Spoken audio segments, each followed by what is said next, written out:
Welcome to World Eagle Television Networks, where we bring you timely news. I am your host, Prince Bieluchi Chooks, and if you are just coming new to the channel, please do well to subscribe.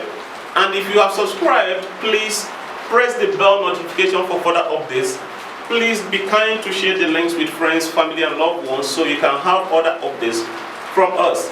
Today we'll be talking about the particular department, or what we call the security outfit, or if you want, the vigilante that is actually executing the Sharia law in the northern part of Nigeria. This is also a group that can be likened to the Omoteku, which is also in the Yoruba part, the Yoruba area, which is around the Ondo, Kwara State, Ekiti State, Kogi State, that has this. We have the Omoteku, which another version of Omoteku is also called the Hisbah. Hello? So Omoteku is in charge of the Yoruba area of the country, or the southwest part of the country, although the Omoteku, Omoteku doesn't have a predominant coverage in Lagos, unlike Ondo, Kwara State, Ekiti State, and also Kogi State, down to Osun State. However, there's still something very similar to Omoteku called the Hisbah, which is in charge of the northern part of Nigeria, executing to the last order the instructions and the teachings of the Holy Prophet Muhammad sallallahu alaihi wasallam, making sure that those things forbidden and pronounced as haram in the Quran and in the Sunnah are well executed. So let us see how far they have been doing this. Today's presentation will be talking about the works of Omoteku versus the works of Hisbah as it concerns the Fulani herdsmen and also the consumption of alcohol. Ladies and gentlemen, the Fulani herdsmen and the farmers, from the very beginning of the world, from the time of Abraham to the time of this our current generation, the Fulani herdsmen and the farmers have been in longer herds all through their lives, and their problems can never be settled because it has never been settled before. Recall that the problem between the Fulani herdsmen and the farmers started even from the Bible and also from the Quran. If you are Quranically and Sunnatically sound, you will understand that the problem started from the Bible and didn't start in the Federal Republic of Nigeria. However, most civilized countries have adopted something which is called ranching.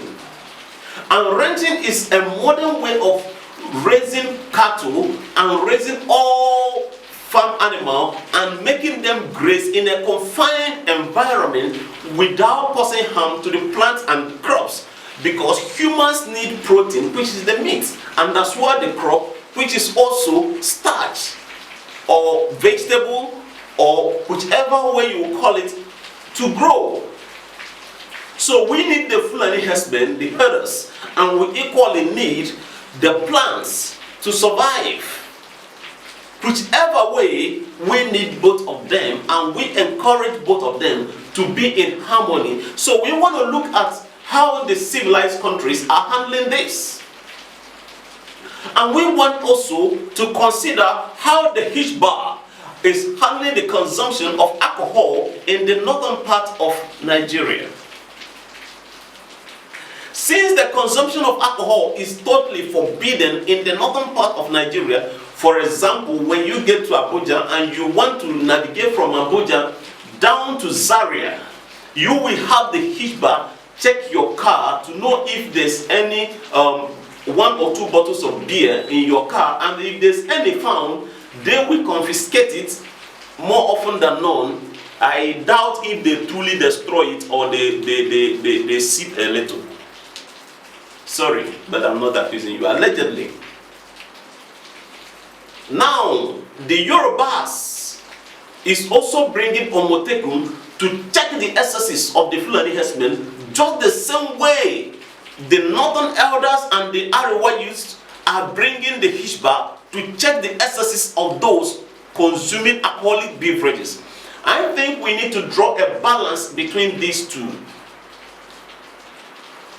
On Friday, after the Juma prayer, the Hisbah, which is the security outfit or the vigilante executing the Sharia law as stated by Prophet Muhammad sallallahu alaihi wasallam, started destruction of 1.6 million bottles of alcohol.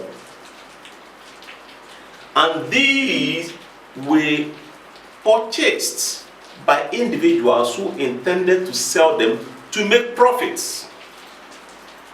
And they were all destroyed. And to an extent, causing financial loss to the states. Because if anyone purchased those items and couldn't consume them and couldn't sell them, it brings somehow loss to the state. They destroyed to the tune of 1.6 million bottles of alcohol. Let's assume one is sold at the cost of 200 naira, which is impossible because some are sold at the cost of 2,000, 3,000, especially those N50 from the videos. You will understand that not less than 1.6 billion naira were destroyed in one day. What happened when thunder struck in Ondo and killed the animals in the Fulani herdsmen camp?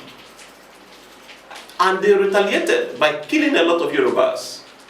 How would you feel if those Yorubas in the northern part of Nigeria should retaliate to the loss of money? What happens to the Nigerian bottling company, N50? What happens to the aborters? What do you think about this wickedness? If you don't want the consumption of alcohol and you confiscate them, return them to the companies of the Nigerian bottling company for the proper tax to be paid to the government.